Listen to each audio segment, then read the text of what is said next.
Good evening, everyone. We're continuing with our wonderful study of Swami Kriyananda's commentary on the Bhagavad Gita. We're up to chapter 7 of the Gita, about halfway through the commentary. So it's going to take us a while more, but every verse is worth the effort, and each one stands alone and teaches us something. So let's begin with the prayer. Heavenly Father, Divine Mother, friend, beloved God, Jesus Christ, Babaji Krishna, Lahiri Mahashaya, Swami Sri Yukteswar, beloved Master Paramahansa Yogananda, saints of all religions, friend and guide Swami Kriyananda, humbly we bow to you all.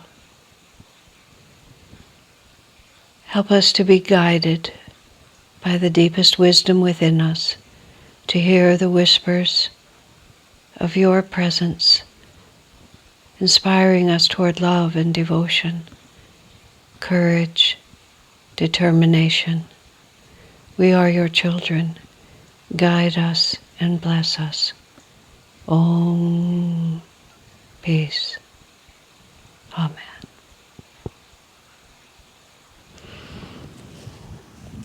Unfortunately, we don't have Kesava today. Kesava is a rare and unusual treat to have him start our class with chanting. So all you have is me. We'll do our best. Let me see something.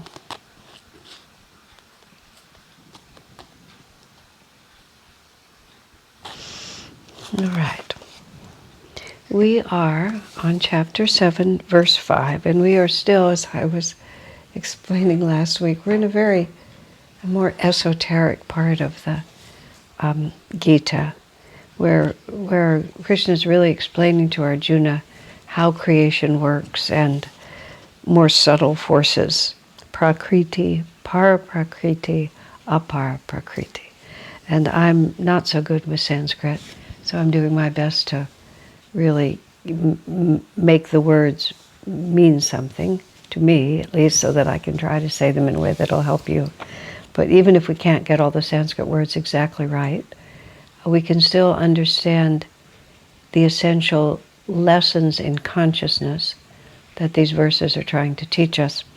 We have to constantly remember, just in order to keep everything in order, Krishna and Arjuna, as you know, the scripture came from a real encounter between two manifested people. Krishna, of course, was an avatar, and Arjuna was his devoted disciple. And the scene of the Gita, as it is represented, is that after long struggle, Arjuna and his cousins were in a battle to the death over who would get to rule the kingdom. It's tremendously symbolic because we are in a battle to the death with aspects of ourself, our own family, so to speak, as to who gets to rule the kingdom. And the battle takes place on the fields of Kurukshetra, is the name, and it's a real place. But the real field is the battle that's going on within our own consciousness. And Arjuna, in the story of the Mahabharata, of which the Gita is placed in the middle of the Mahabharata, as one section of that bigger epic, Arjuna, he loses courage. On the eve of battle, his courage fails him, and Krishna is his charioteer. And this becomes a symbolic factor, which is actually referred to right in this particular verse, which is that Krishna, who is the Lord incarnate, he's related to both sides, to both groups, the Kauravas and the Pandavas. Arjuna is one of the Pandavas. The Kauravas are the materialistic forces. The Pandavas are the spiritual forces. And on the eve of battle, the representative of each side goes to Krishna to ask him to join their side in the fight. But because this was a war in one family, there was all kinds of confused and divided loyalty. So Arjuna, because the Lord belongs equally to all and loves all equally. So even though the cause of righteousness was the Pandava side, the Kauravas are also Krishna's children. This is one of the things that we always have to remember in this world. And we'll talk a little bit as we get into this, that even the phrase that I've been using lately is either Divine Mother's naughty children, or Divine Mother's rowdy children, which is what we have a lot of on the planet right now, but they're still Mother's children. They're no less her children than the greatest saint. It's very hard to get the mind around, but it's the truth. So there's Krishna, and he has the representative of the Kauravas on one side, and the Pandavas on the other. Dharma is on the side of the Pandavas, but they're all Krishna's children. So Krishna puts it to them. He says, I have two things to offer. One is my army, and my warriors are famous for their power, and we're a wealthy kingdom. We have elephants and chariots and horses. So you can have my whole army, or you can have me. But I'm not going to lift a weapon. I'm not going to fight the battle. And then he gives Arjuna the first choice. Because Arjuna was the younger, or because Arjuna arrived first, whatever the reasoning was, Arjuna gets the first choice. Arjuna says, there's no contest, Lord. I'll take you, because where you are present, where the Lord is, well, there is victory. Because merely to be in the presence of the Lord is victory. That's what everything about life is for. Master uses the magnificent phrase, life is here to educate and entertain us. We're just here to learn what we don't understand about what brings happiness and what causes suffering.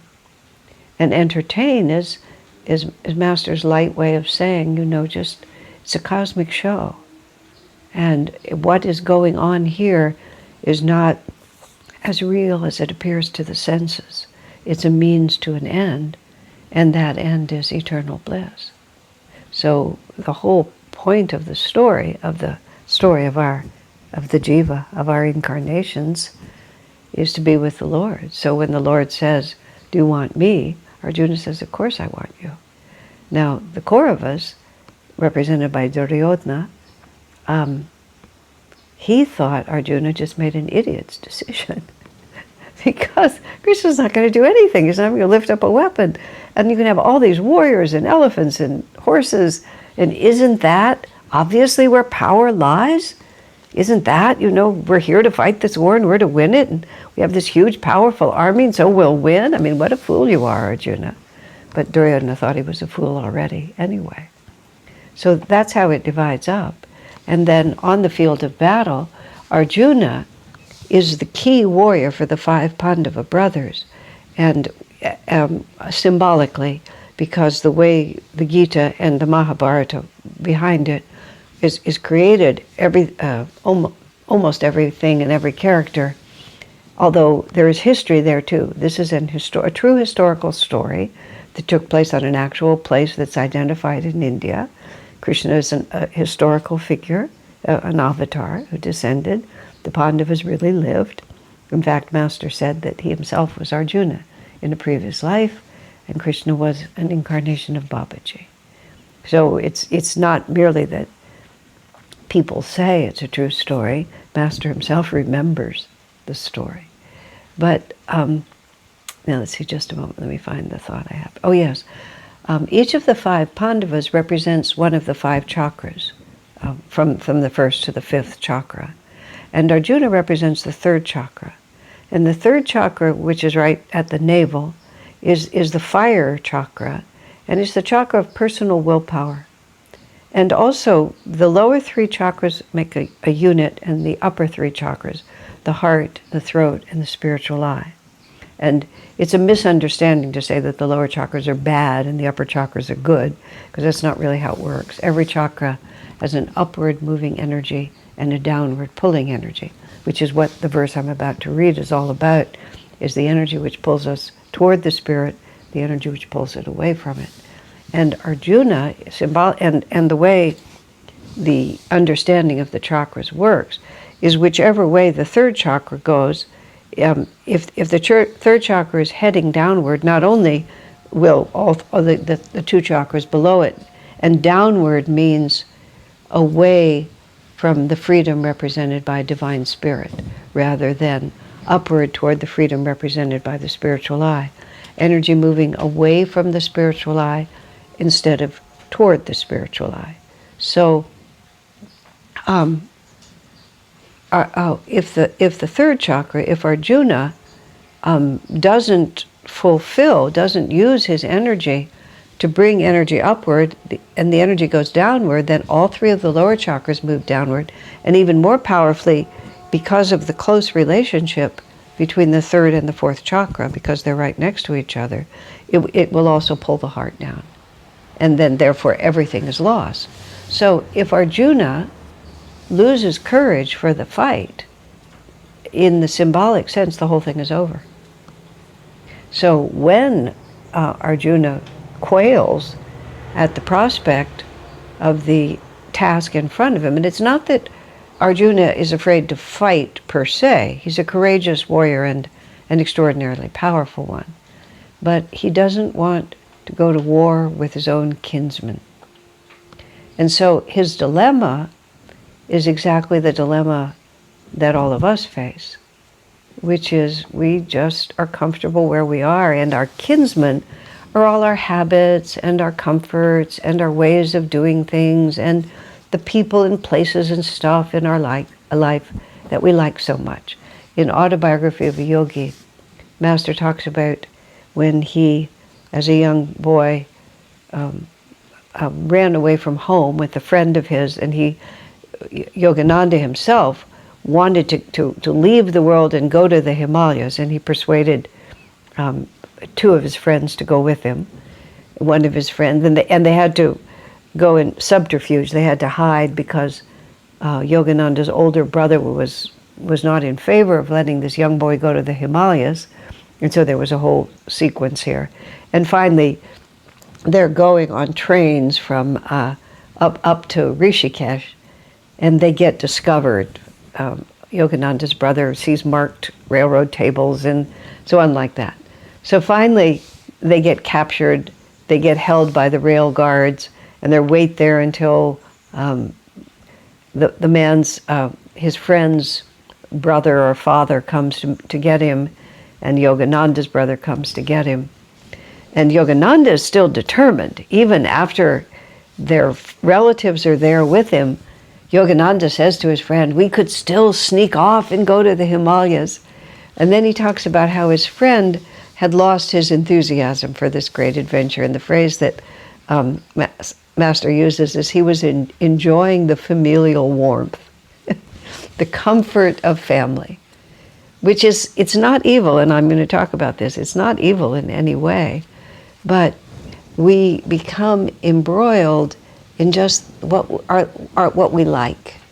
And the idea of having to actually repudiate, and also what other people in the world consider to be perfectly normal, just a perfectly normal desire for comfort and family and friends and recognition and all of the things that people just want. And and a little bit of indulgence here and a little pleasure here. This is just normal life for people. And it's normal life for the devotee too, until it's not. Until a realization, well, this is the way it really works, and this is the way Mahatma Gandhi put it really well. And he was, of course, known for his extremely austere way of living. But this is how he described his own discipline, which is you never give up a pleasure unless you replace it with a higher pleasure. So that people look at those who live more austere or more self-disciplined lives, and their perception is that that person is suffering. But if one is behaving authentically and appropriately, we're not suffering. We're just happier when we live this way. We're happier when we are less involved with possessions and less embroiled in the world and less dependent on the world for happiness and all of these different things. But it's all relative. It's like it depends on what your actual Vibration is whether a certain action is a backward step toward more limitation or an upward step toward more freedom. Because that's what true renunciation is a greater and greater level of freedom. So it's all based on actual experience. So when Arjuna in this story quails because he doesn't want to fight against his cousin, he's also saying, and this is the whole story of the Mahabharata, can't we reach a compromise? And this is another one of the symbolic issues within the story of the Mahabharata. No, actually you can't. There comes many points where you either have to choose the Lord or you choose his armies. Just like was right there. You have to do that which brings you in closer and closer harmony with the upward moving divine energy.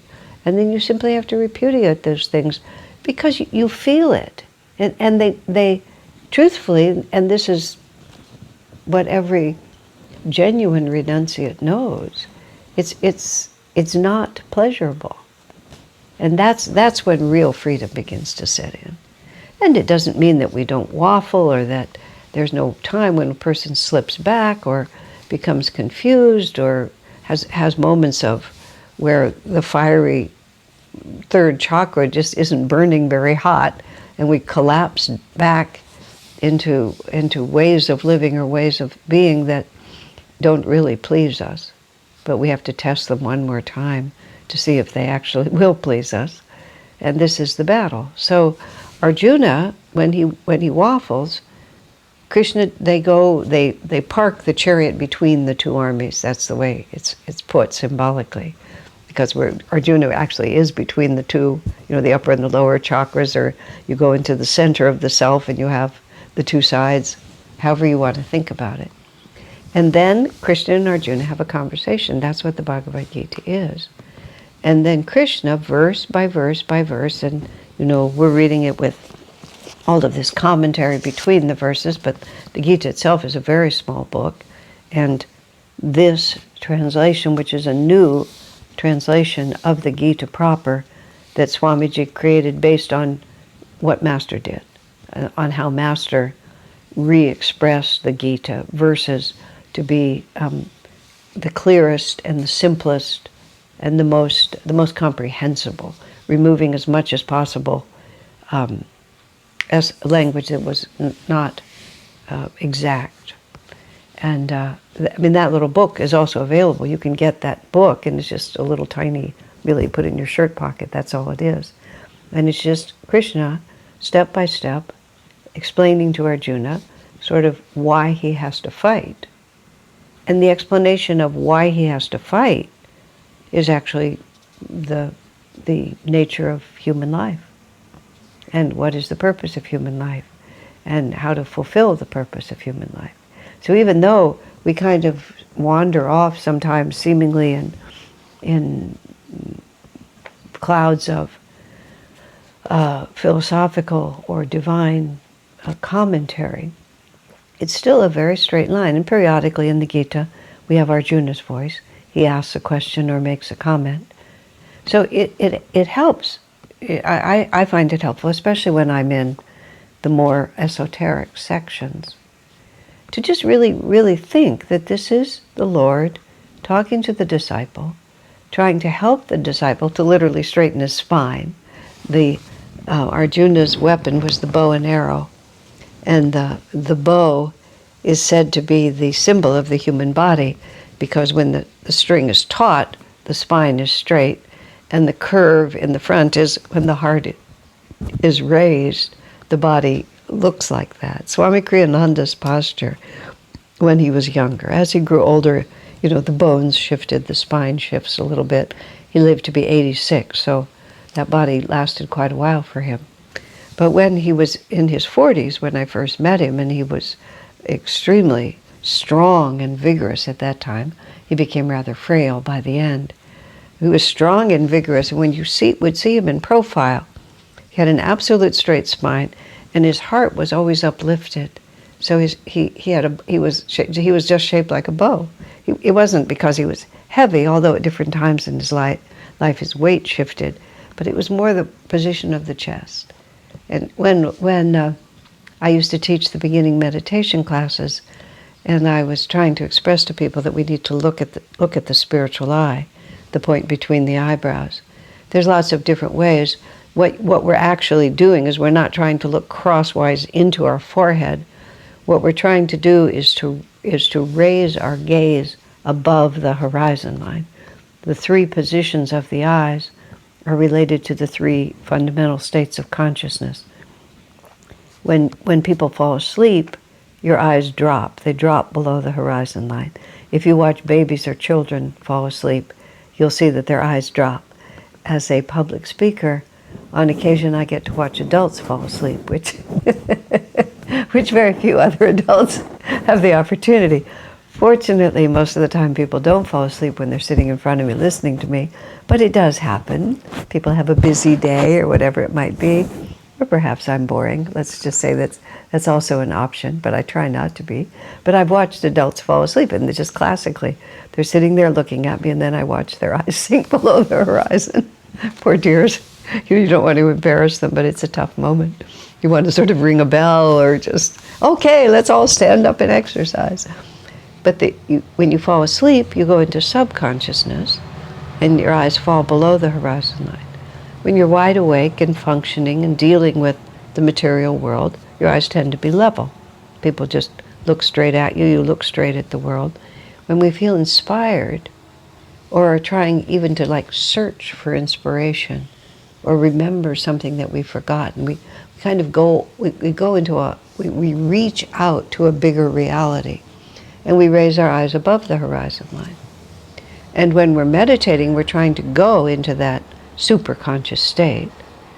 And even if you're meditating and you begin to feel restless or sleepy, if you pay attention, you will realize always your eyes have sunk at least a level or are sinking below the horizon line.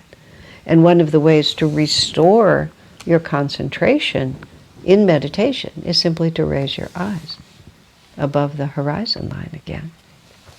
So now let me think where oh yes. So one of the ways that we talk about how you look into the spiritual eye is if you think that you're maybe standing in a window and you're looking out and there's a mountain in front of you and the sun is setting over the mountain, you would raise your eyes to watch the sunset. And it's a very comfortable thing to do. There's nothing twisted or hard about it. You're just looking out into a very expansive view that's slightly above the horizon line. And that's exactly what we do. That's how we look at the spiritual eye, because it's essentially, it appears as a field of energy in front of us, above the horizon line, at the point where the two eyes merge and become one. This is why in the Bible, Jesus says, when thine eye be single. When the two eyes that see the world of duality merge and are looking into the single eye, and it looks somewhat like an eye, the light there does, the single eye of spirit, then your whole body is full of light. So let me just find where I was going with this for just a moment. It slipped away from me again.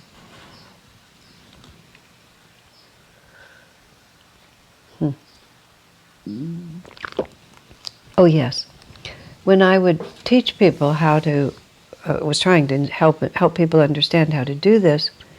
One of the ways that you get focused in that way is that you also lift your heart up toward the spiritual eye, and that helps make your posture correct. People think about trying to straighten their spine, and they tend to kind of hunch their shoulders and create this kind of energy. But that's the way that we want to straighten the spine, is we want to lift the heart. So we see the spiritual eye as this enormously attractive energy, which is the energy and the presence of the divine. So we want to look into it with our eyes, and we also just want to feel that the heart is magnetically drawn. So when I would see Swami's posture with that straight spine, I realized he was facing the world with his heart, but not in a horizontal direction, but he was lifting his heart always up to be guided by that divine energy. So it's just such a subtle thing. Arjuna had a bow and arrow, and that was his weapon, but the arrow represents your concentration.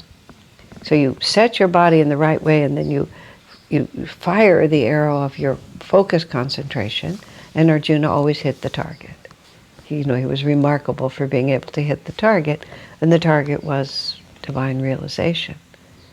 And then it talked about how when Arjuna became discouraged, he unstrung his bow. He just, he let his spine fall. Master said, a bent spine is the enemy of self-realization. So when Arjuna would unstring his bow, he would lose heart and he would collapse. And also, the other part of the posture of opening your heart is our hearts are very tender. And when we are anxious not to be hurt, or we have more confidence in our mental process than our feeling self, and we want to approach the world from the frontal lobe, you kind of lean forward.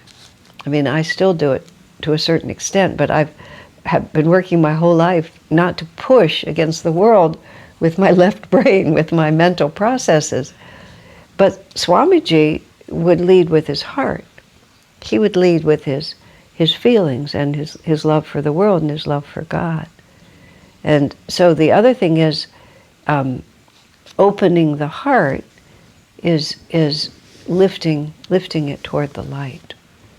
Because we don't want to just give it out to the world. We don't want to just lay our hearts on the sidewalk and let anything happen. But we do want to lift our hearts up toward a higher vibration. So all of this is what's happening in the passages I'm about to read, where Krishna is explaining to Arjuna how creation works, and therefore why it is Arjuna's duty. He must fight. He must fight because his brothers are depending on him, and the kingdom depends on it and all of that. And he must fight because the real battle is the inward one. And he can't capitulate because he will suffer, very simply. It's not that he can't. It's not like he'll be damned to hell or anything like that. Swami remarks about hell, and I'll talk about it a little bit here. But it's more that nothing that he wants will come to him unless he stands with courage and does battle. So now, chapter 7, verse 5, Krishna goes on. Chapter 7, verse 4, because he sort of starts, like referencing to verse 4. So I'm going to read chapter 7, verse 4, which we did last week, was earth, water, fire, air, ether, the perceiving mind, manas, discernment, buddhi, and causative self-awareness, ahankara. Such are the eightfold divisions of my manifested nature, prakriti. That's what Krishna, when Krishna says my, he's speaking as the infinite Lord. He's not speaking as the avatar Krishna. He's speaking from the level of infinite consciousness. And so chapter 7, verse 5 says, such is my lower nature, apara prakriti. Understand now, O mighty armed Arjuna, that my my other and higher nature, para prakriti, contains the soul, the jiva, which is individual consciousness, and sustains also the life principle of the universe. So you can see, here we are. Who am I? Why am I here? So he says, and there's just been a lot, I've been thinking about this all week, just what Master said. The idea that really struck me, and I'll back up for just a moment to emphasize it again, because I've really been thinking about it. Let me try to say this properly.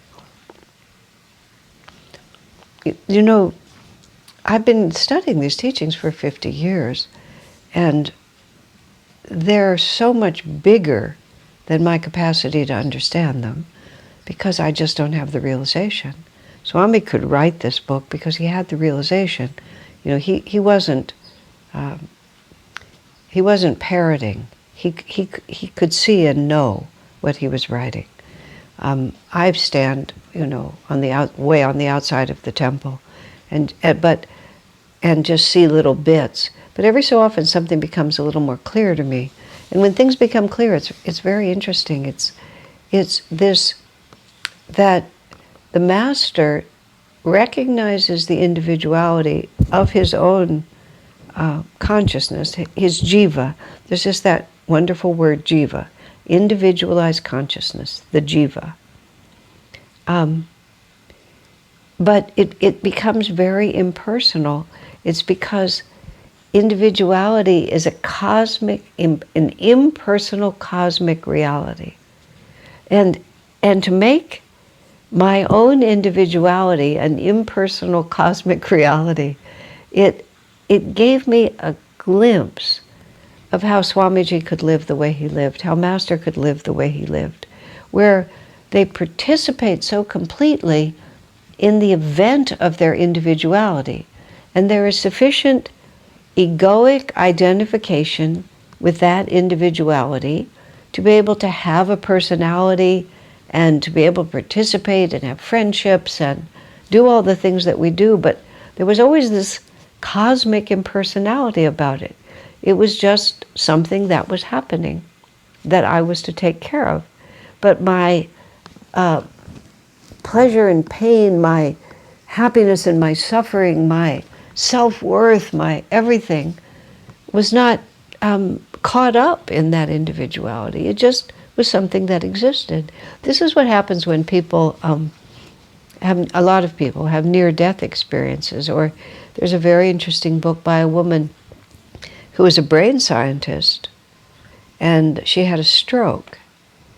And and the book is fascinating. I can't remember now the name of it, but it's not hard to find. While she was having the stroke, and her sense of self completely shifted, because the part of her physiology that could hold on to that was having a stroke. And so everything changed.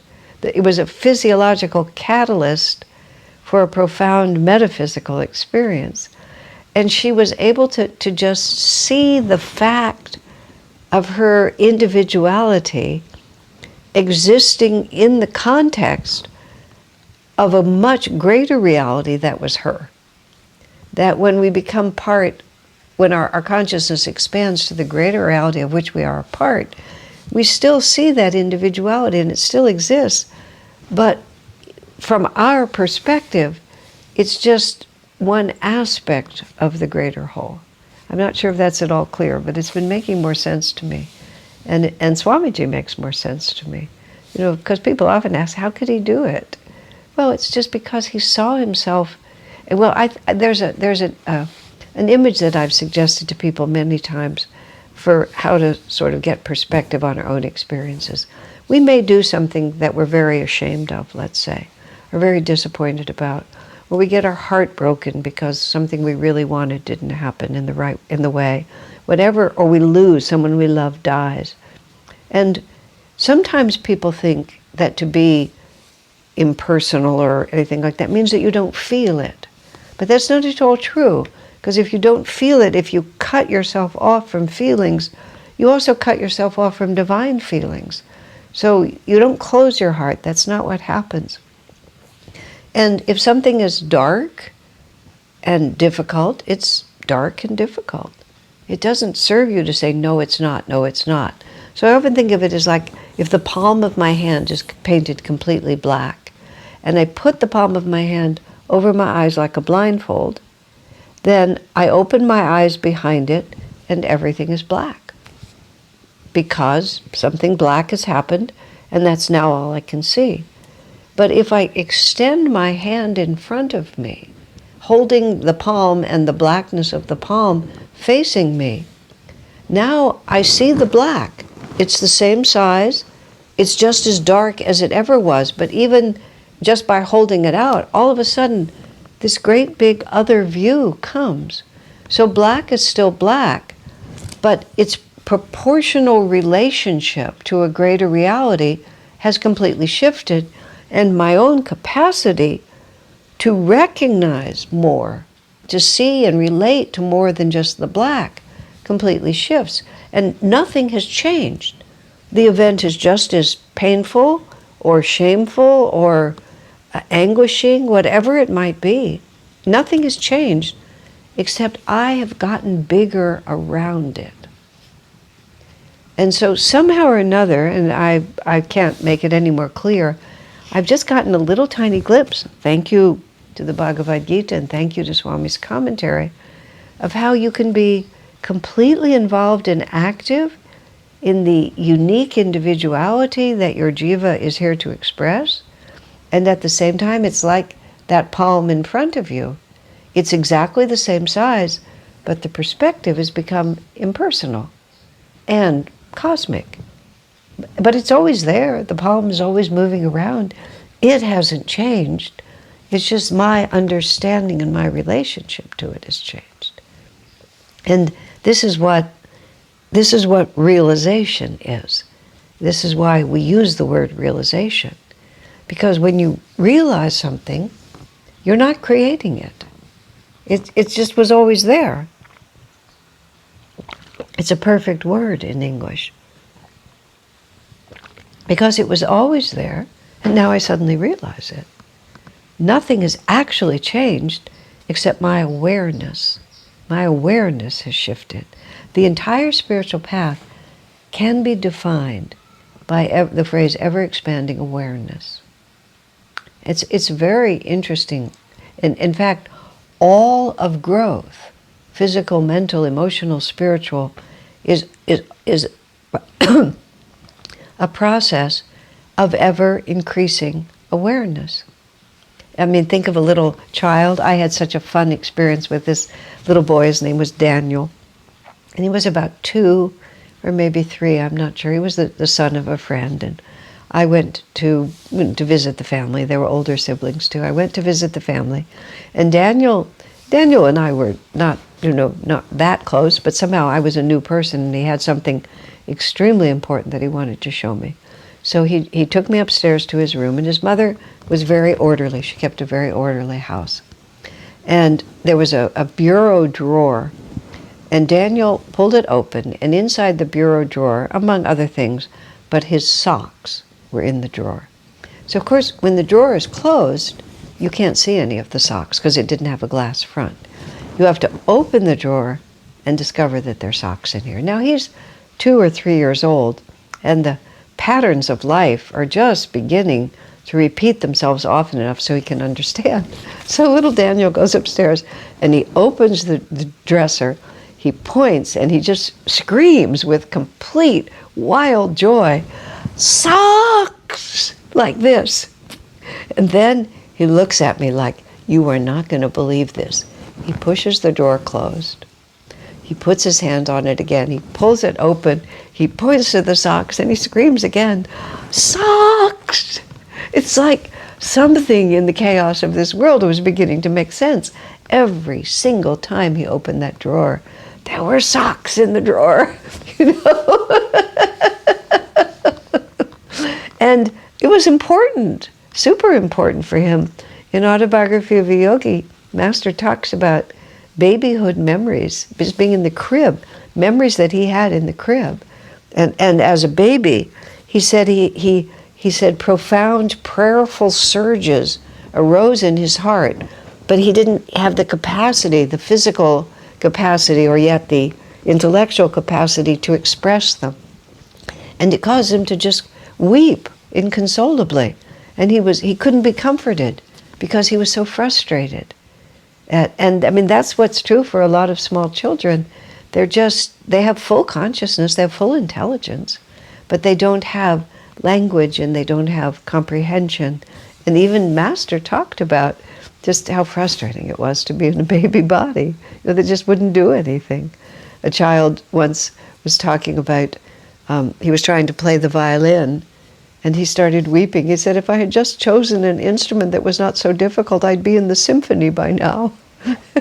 Because undoubtedly he had been in the symphony and he remembered that he could play. But this little body couldn't yet remember how to play. But of course, he was talented. The child was talented. because part of him did remember, much of him did remember the music, and he could learn it faster than people who didn't have that in their past lives. But anyway, going back to Daniel, Daniel was just becoming aware. And every step of the way of growing up from childhood and becoming a functioning adult, and then much more profoundly, becoming a self-realized person, is that we just become more and more aware of what is. Daniel's case was really simple. This is the drawer where the socks are kept. He didn't create it, but he became aware of what was already there. We become aware of the divine power and presence within us. And that's simply all that we're doing. We just become aware. So I love when I'm studying and learning, when all of a sudden something that I've heard for a very long time, I suddenly become aware of a nuance in it. And that's why this path for 5 decades has just kept me absolutely fascinated. Just the last few days I've been telling everyone about the cosmic, impersonal nature of individuality. I'm not sure my friends are enjoying it as much as I am, but those words are beginning to have meaning for me. Now, of course, there's a much higher level of understanding, which is where you actually perceive it. I don't perceive it, but wisdom is an aspect, one of the 8 manifestations of God, and wisdom is the, for me at least, is the beginning of when I can understand something clearly, when I can have words, it begins to awaken intuition, and then of course that intuition begins actual realization. But wisdom is a starting point for me, to be able to sort of hear the words and understand the ideas. Anyway, that's all sharing of that. So I have not yet done anything much with 7.5, but now I've at least read it to you. So Swami says here, this is what kicked me off, the jiva, or the soul, is individualized. It's not the jiva is a more accurate word than soul. He just says, or soul, so we'll know what we're talking about. We're talking about the non-physical, the individuality that is non-physical. The jiva, or soul, is individualized consciousness, the infinite limited to and identified with the body. And then he says the beginning of the individual existence is with the causal body. And the causal body is, there's the three stages of manifestation, that the 3 worlds it's sometimes referred to when we're talking about the Indian tradition: the causal world, the astral world, and the physical world. And the causal world is the realm of ideas, the astral world is the realm of energy, material world is the grossest form, because everything comes down into actual physical manifestation. But in everything that we do, everything begins with an idea. We apply energy to the idea, and then it materializes. I can be upstairs in my room. I was reading this article. This woman writer was writing about writing. And she was a professional writer, and she wrote magazine articles and journalism and journalist. She was a journalist, and she said, she was talking about, first she said, if it wasn't for writing deadlines, she would never get any of her housework done. Which I certainly understood, which means as soon as you're supposed to do one thing, everything else looks really attractive to you. And so whereas you would never clean your house willingly, if you have a writing deadline, cleaning the house seems like more fun, because then you get to procrastinate the project that's harder to do. And I have always been a bit of a procrastinator, especially where writing is concerned. There's this sort of, you have to break through the resistance to get in. Once I'm inside, I can keep going for a long time. But so if it wasn't for writing deadlines, she said, I'd never get any housework done. And then she talked about that when she sits down to write, somewhere in the house, a piece of chocolate is calling her name, is how she put it. So I was upstairs, and I had a project to do this morning that I really didn't want to do. I managed to put it off until late afternoon. And I got a lot of housework done. I mean, I got a lot of other things done. But I was sitting up there, and this is the causal astral material. It was just like It was like a diagram. The idea of chocolate came to my mind. And I knew that there were these little chocolate balls in a package that were sitting on the kitchen counter that I didn't buy them, somebody else brought them into the house or gave them to the house. So they're sitting there. There's the idea of the chocolate ball. Then the energy has to be applied to go from where I am to the kitchen where the chocolate balls are sitting. Then I apply the energy to open the package, and then suddenly I have the materialized form of the chocolate ball. But if I hadn't thought about the chocolate ball, if I hadn't put the energy out to walk downstairs, I would never have had the manifested chocolate ball. It would have been sitting there, but I wouldn't have possession of it. So this little tiny earthly demonstration is actually a description of how creation happens. And I will use words that are just words because I don't have the state of consciousness to know what these words mean, but the idea of me and you and every aspect of creation is a thought in the mind of God. And He thinks of us, and then we're manifested as an idea. We begin on the causal plane as an idea. And on the causal plane it says there's no ego. He says as the words, I'll find the phrase. There's too many words for me to find it exactly. But there's the thought. But then our individuality begins, and with our individuality comes the free will. And we move from the thought, we're projected by the divine, by Satchidananda, by the divine force. And again, these are the words, you can read them here. And we enter into the astral world. And in the astral world, we are not as bound as we are by the material world, but the idea has begun, we've added a lot of energy to the idea. So whereas we're just pure individuality, the jiva begins to form a certain identity. And then from the astral, we come all the way into the material form. And then it really becomes fixed. I've thought so often, it's just like so many limiting self-definitions come with the physical body. It's like so much of what we think of as myself is not really myself. It's the consequence of being in this body and then defining that body as myself. I have often, even to this day, and I try to find different words for it. I don't exactly say I'm Jewish because I don't feel Jewish, but I was raised in a Jewish family. I have a Jewish mother, which means I can get a passport in Israel. I can become a citizen of Israel because the heritage is passed through the mother's lineage. So if you have a Jewish mother, you are considered Jewish, regardless of what you practice or what you do. So I say I have a Jewish. I grew up in a Jewish family. That's sort of the vocabulary I've been using most recently, because I ask myself, why do I keep even saying that I grew up in a Jewish family? I say it because my responsibility in life is to share these teachings, and I try to speak from my own experience, and when it's relevant to another point I'm trying to make, that I was raised in a Jewish family, then I just want to say it.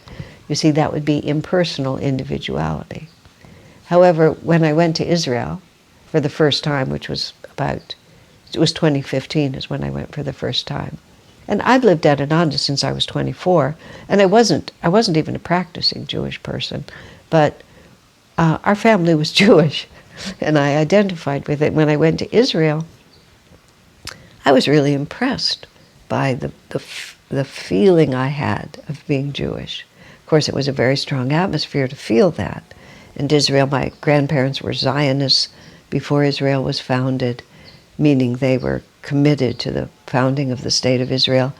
My other grandmother would, for many birthdays, would send me a little certificate that said a tree has been planted in my name in the State of Israel. And it was impressive to me how all those things actually affected me. You know, my individuality became very conscious of all of that in ways that I realized that many of my fellow pilgrims on that journey who were not raised in Jewish families didn't feel. And then when I traveled to Israel with other people who were raised in Jewish families, there was something with all of us. All of that is just my body. I know there's Jewish theology that says there is a Jewish soul, but I don't accept that. So that's not what I'm talking about. It was just because I identified with this body. So I have one set of parents, and I know now gender is fluid, but in my experience, gender has not been fluid. I'm a female, and that's simply who I am. I'm not a very big person, a big physical body, that defines me in countless ways. I'm more mental than physical. I mean, there's all these different things, all because of the body that I have. What if I didn't identify with this body? I don't define myself in terms of this blue tunic that I'm wearing. I wear it. I know I'm wearing it, but my life is not defined and limited because I wear this tunic. And in truth, the body that I'm wearing is no more important a definition of who I am than the shirt I'm wearing in the great impersonal scheme of things. And these are just ideas to me. These are not realizations.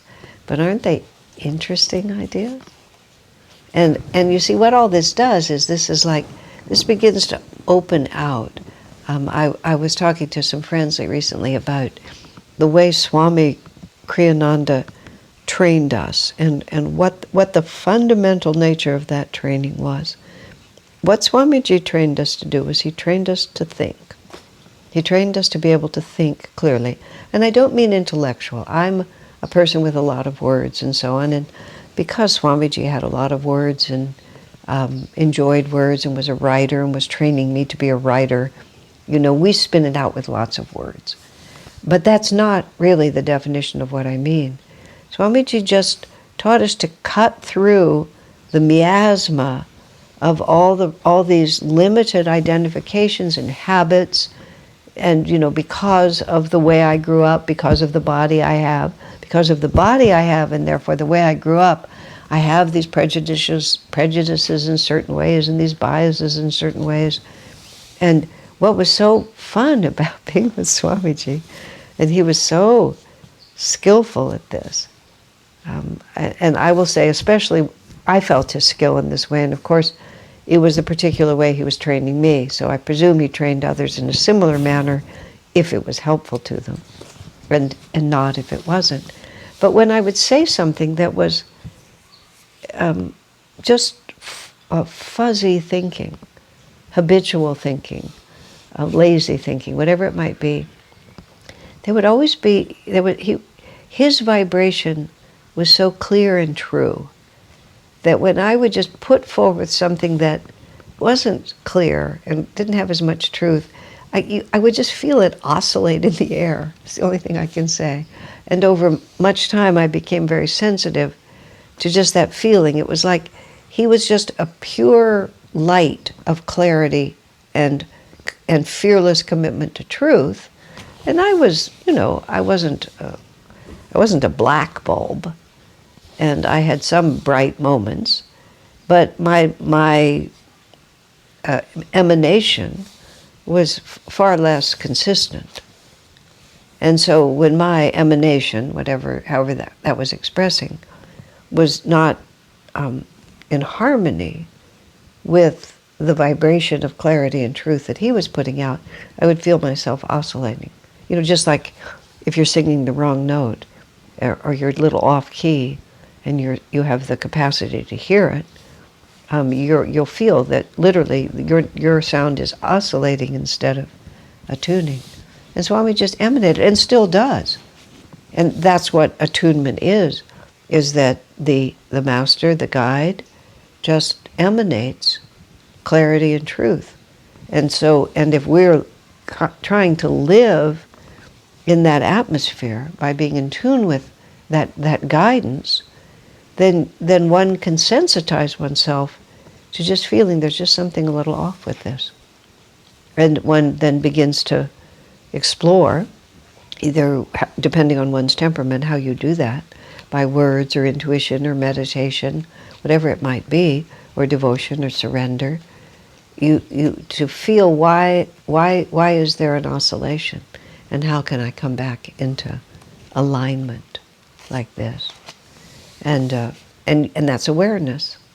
Otherwise, you just burble on with whatever you burble on with. So, Swami's talking about, and the Gita here is talking about, it starts with the causal body, it comes down to the astral. In the astral body, the ego begins to come in, and the ego becomes very locked in the material form. Ego is not an enemy. Ego is the jiva identified with certain conditions. And even a master has to have an ego because he has to know what body to operate. And so on, as I was saying earlier, he has to have some personality that he works with. But it's the degree to which he allows his entire self-expression to be conditioned by that egoic identification. In the material world, when we live in the material world, what we see through our senses is what we think of as reality, and that's what that's what the majority of people in the world do. Over many years of being with Ananda and having been responsible at different times for our publicity and our outreach efforts and so on, when you start working in the field of publicity and promotion, the phrase demographic becomes a very important concept. You have to try to figure out, what is your demographic? What is the demographic that you can reach? If your demographic is 14-year-olds, you're going to put out a certain kind of promotion. If your demographic is retired people, then of course you're going to communicate with them very differently. So we would try to make an effort to find out what the demographic was of the people who came to Ananda. Well, there are certain things that we could isolate. This kind of teaching is generally the people who are drawn to self-realization are people who are capable of functioning at a reasonably high level in the world, who are not struggling to pay the rent and struggling. That's not quite what I mean. They're able to negotiate, to manage in the material world to a certain extent. They're not striving for the most fundamental levels of success. It doesn't mean that people who come are millionaires, far from it. But they're not imagining that, if I could just, get an education or get a job or have a steady paycheck, then I would be happy. It's like we already have the basics. And so now we're thinking about, isn't there anything more?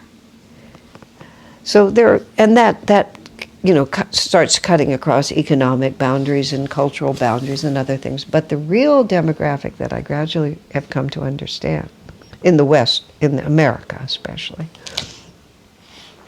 is that those who come to Ananda somehow have begun to understand that there is an inner world, and that inner world, to explore and understand that inner world, is essential even to be able to function in the outer world. And so this is where, there's this stage where the material world, if one is engaged in it without an awareness of anything else, that's reality. I look through the senses, what I see outside me, that's reality. And that's called apara prakriti. It's the outward moving energy. And then what this whole chapter is all about is that becomes, that's the battle of Kurukshetra, which is, do I look to this outer world? Do I continually follow this flow of energy that's moving out into the outward world? And this is not separate from divine energy. This is just the ray of the cosmic energy that's trying to pull us outward into involvement with the world around us. And there is simultaneously the opposite pull of energy, which is the para prakriti, which is the Om vibration, which even though we exist in the material world, because we've been manifested, Satchidananda thought about us, sent us through the energy world. Now we're here in the material plane, which is the best way I can say it. And so we've become manifested, but do we just continue in an outward direction, making this outer experience more and more vital, or do we respond to the opposite energy, which is the Om vibration, which is the inner sound, the inner call? Which way do we go? And the two forces are always there. This is the battle of Kurukshetra. This is the Kauravas and the Pandavas.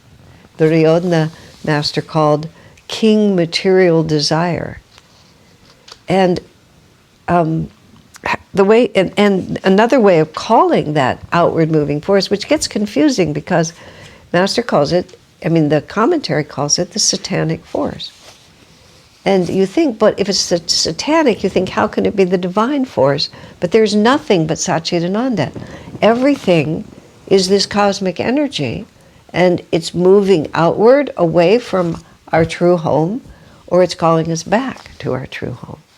Now, the process in the long cycle of reincarnation is that when we are manifested as the jiva, we are given the free will to choose our influences. When we come up through the animal level, we just, we come up automatically. There's an insufficient awareness at the animal level. The higher you get, the monkeys, Master said monkeys, dogs, and horses are the highest manifestation of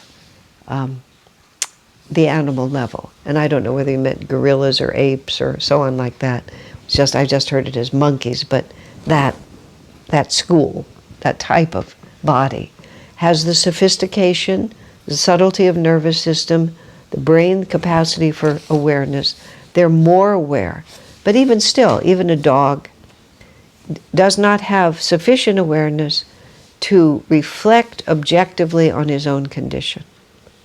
He can't say, oh, I was a puppy, and there were 9 in the litter, and I got chosen to go to this family, and they got chosen to go to that family.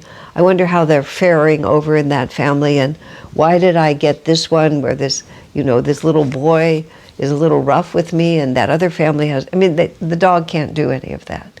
He can still make more decisions than a lizard can make. But he can't make as many decisions as the human, even the most rudimentary human, can make. So when we are at the human level, I was thinking about this just because I was out at Ananda Village a couple of days ago, and it's rural there. And I was up at the Expanding Light Guest Retreat, and I was walking into the temple early in the morning, and there's just a little patch of lawn there. There's a little patch of lawn in this great uncultivated field. But of course the gopher is there in the little patch of lawn.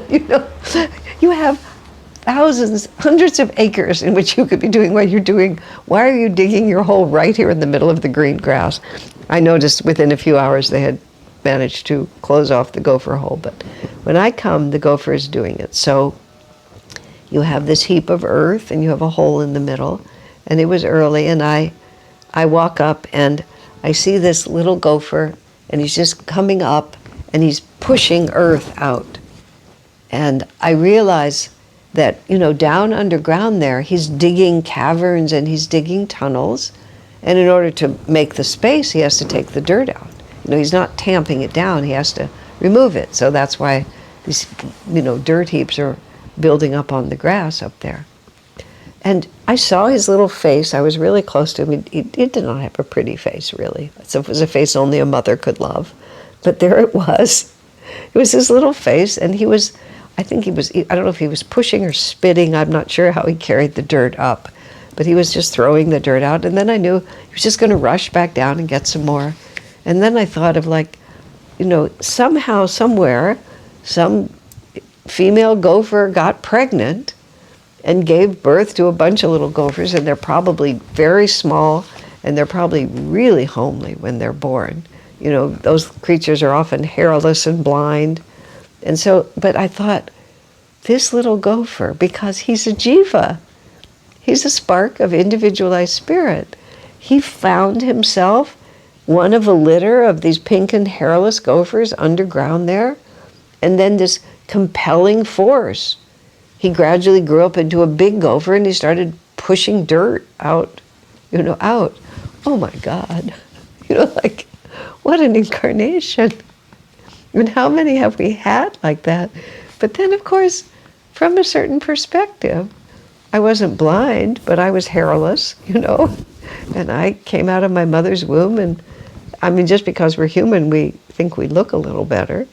But, little babies, mothers love them, and some of them are pretty, but not necessarily.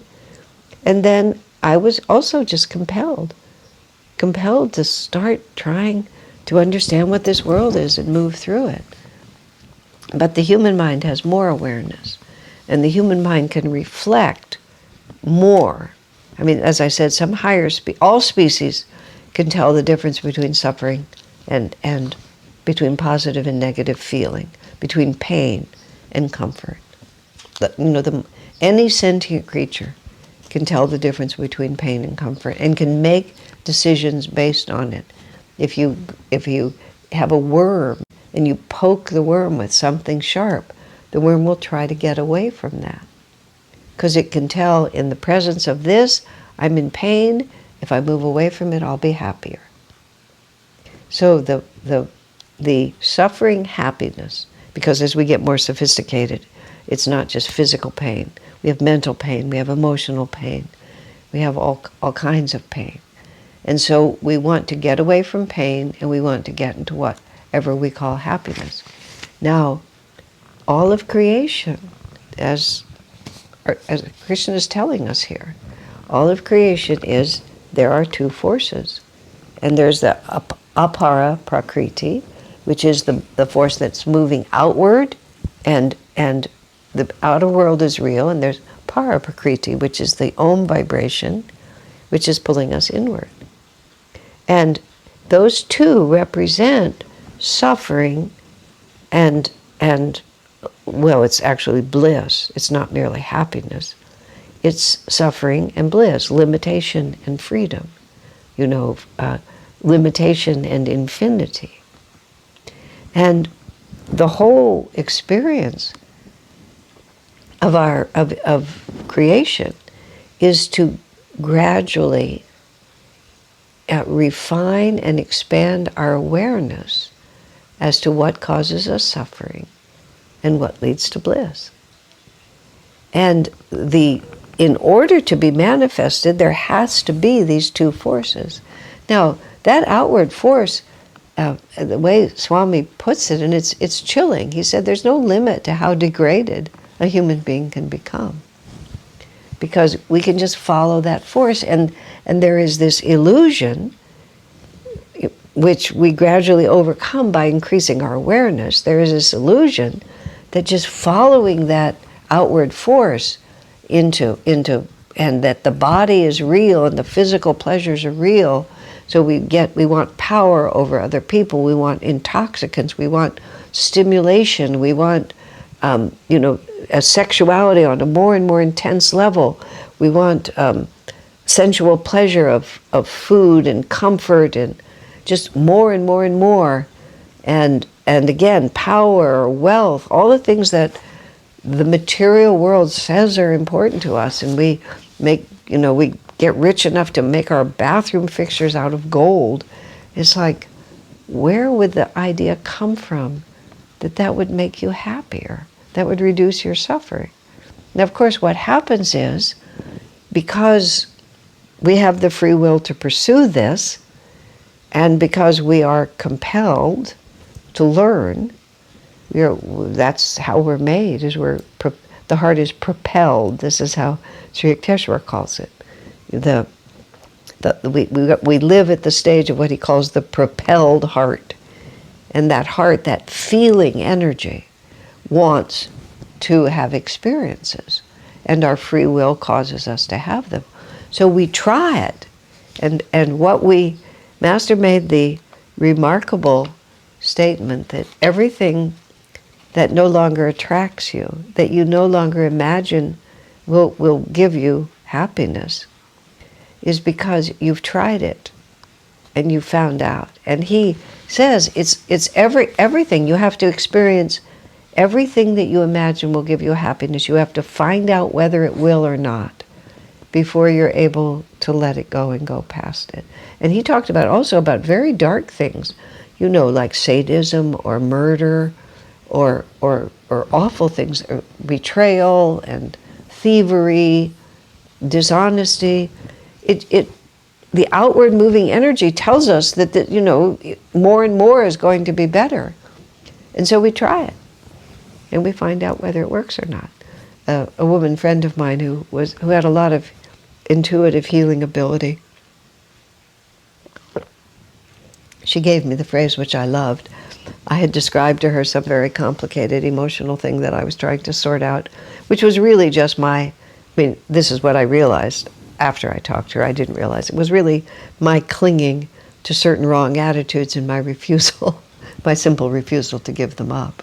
So I was explaining all this stuff, and I didn't quite realize that's just what I was doing. And so I was telling her how I felt and why I felt that way. And she said to me, just so sweetly, "And how is that working for you?" And I thought for a minute, and I thought, not at all. It's not working at all for me. The more I persist in holding on to this self-definition and this demand on the universe, it's not working at all for me. And she didn't even have to ask the next question, why are you doing it then? Because when I became aware of the fact that what was causing me so much grief was my own refusal to accept reality. Reality was there in front of me, and I was in a state of total rebellion against it. How is that working for you? Well, reality always wins. And one of the realities is try as hard as we want to get unlimited satisfaction by calling the external world the real world and just living in that external world. We can try as much as we want. We can insist as much as we want. We can go incarnation after incarnation saying that it's going to work, but reality always wins. This is a stage of development which is called the Vaishya level of, it's from the Indian caste system, but the caste system was not created to be a social system. It's definitions of stages of consciousness that we all have to go through. And the Vaishya level, which is classically archetype, is the merchant, where I'm very happy to put out energy as long as I get something back.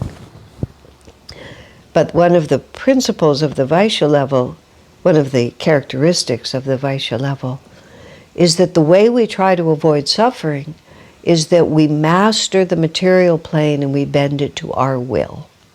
We make the material plane do what I want. I'm going to be rich, I'm going to have this house, I'm going to have this family of a certain way, because I have money, I have power.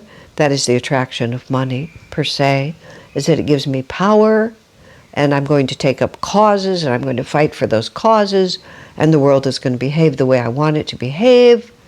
The problem is, of course, it doesn't.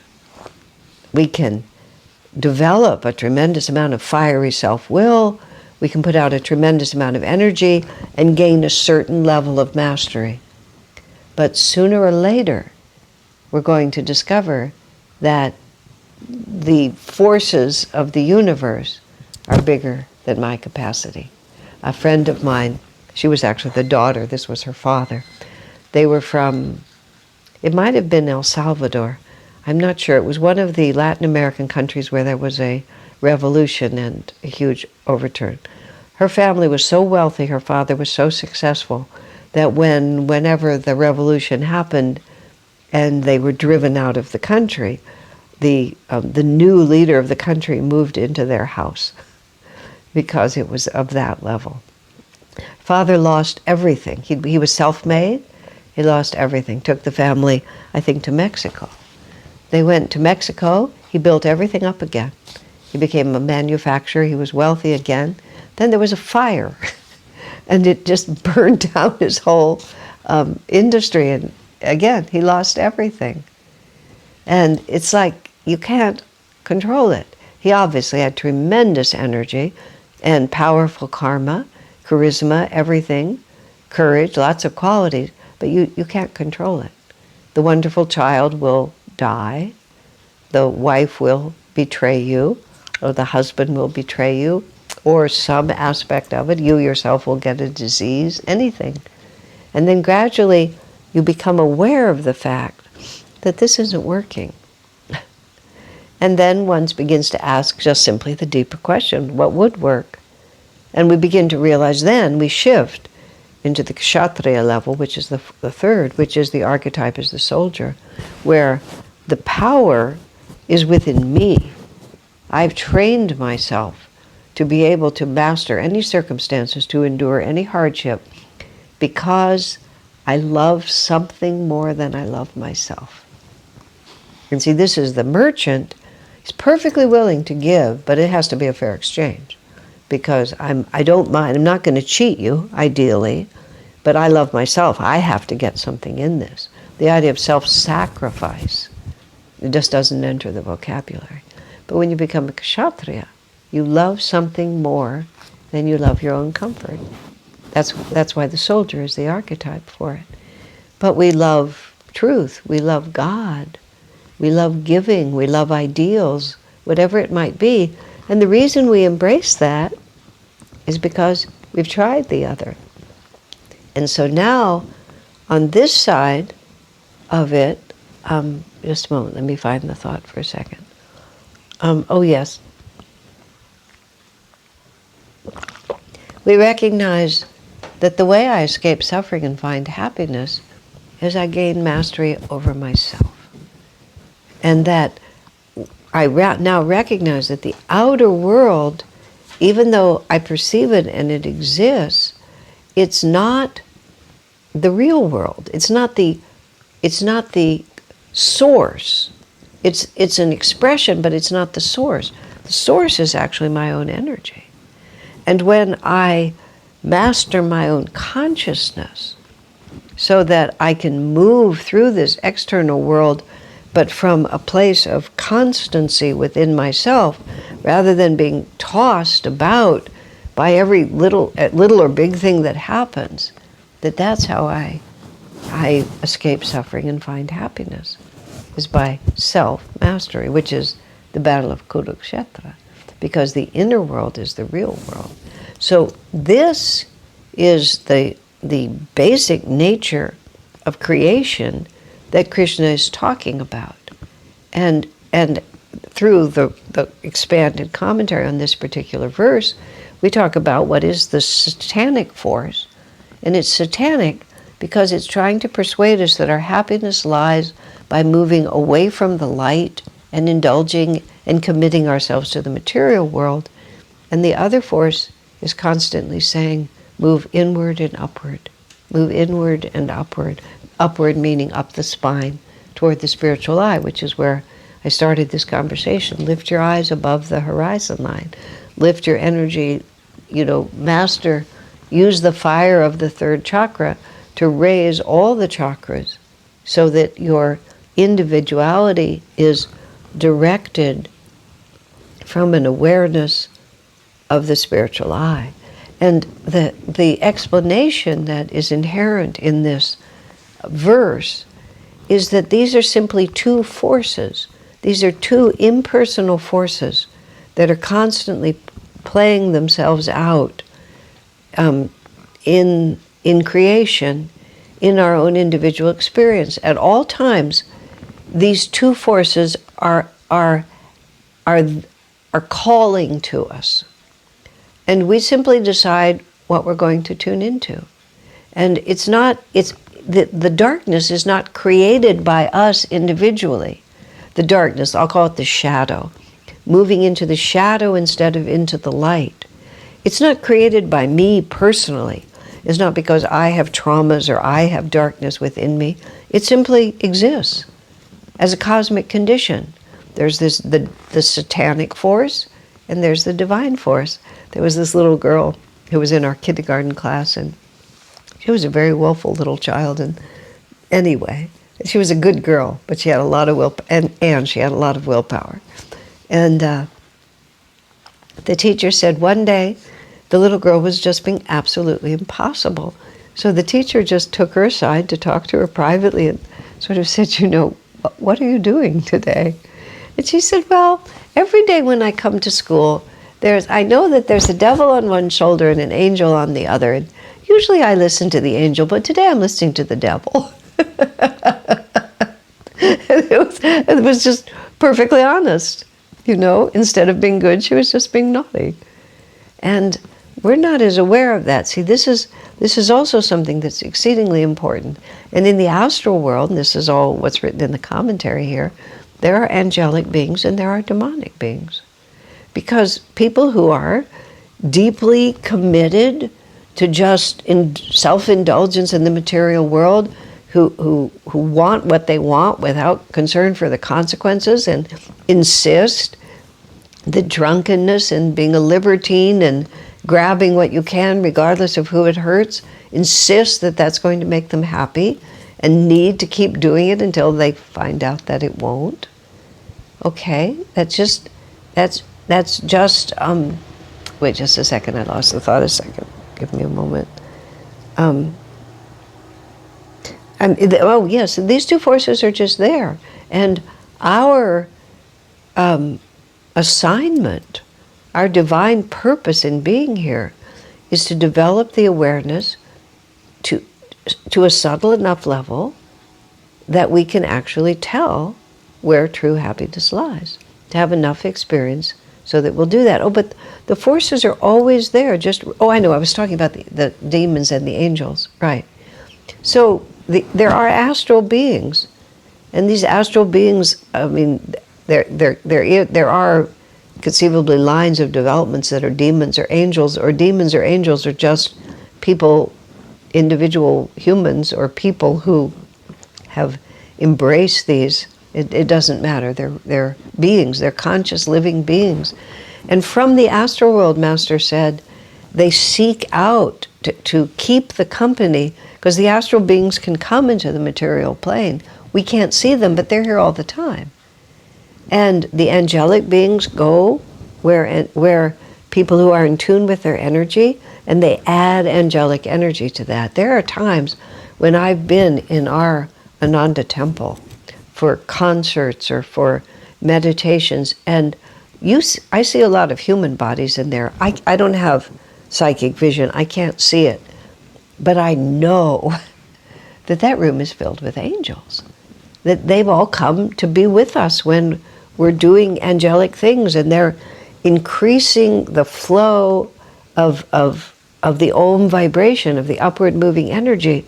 So one of the reasons that we walk into that atmosphere and are so immediately uplifted is because there are all these angelic beings and they're helping to uplift us. And there are other places you can go, and you can just feel a really dark energy there. When we were in the middle of 12 years of litigation and the efforts by others to dismantle Ananda and destroy Swami Kriyananda's reputation, it was a very dramatic 12-year cycle that we went through. And in one particular time, this really, I can only just call him an awful person, this really naughty child of Divine Mother, was the attorney against us. And he, for some reason, at that period of time, Divine Mother gave him a lot of power. I was sitting in that courtroom, and once again, I couldn't quite see it with physical eyes, but I could tell it was happening. There were demons in that courtroom, and they were frolicking around and planting ideas in that man's mind, and he was spouting them out, and it was really impressive. And I'm not being fanciful, because I'm not inclined to be fanciful. These are real experiences. And at all times in our life, we are always making a choice. And that's the battle of Kurukshetra. It's always the battle of consciousness. The subconscious mind represents limitation and moving away from the light to the comfort of whatever the cheapest thrill that we can get, whatever we might call it. The superconscious represents our attunement with the light. The conscious mind is just the battleground. At every moment, of our lives. We are always tuning in to upward moving energy, or we're tuning into downward moving energy. That's why you can't do nothing. There's a great deal in the Bhagavad Gita about how inaction is actually an action because it's an act of not taking action. and you can't do that because the two forces are always pulling on us. So we have to always be lifting our attention. And what that means is we have to gradually purify our inclinations and our desires and our hopes and our dreams. It's just, what do I want? What really makes me happy? What action should I take? What thought should I have? What feeling should I have? And when we should, and it's not should because there's a dogmatic God telling you have to. It's, what do I want to have in order to bring me closer to happiness and farther away from shadow? That's the whole story. That's the whole story of the Bhagavad Gita. And every word that Krishna says is telling Arjuna how to fight the battle, and in telling Arjuna, telling us. God bless you, my friend.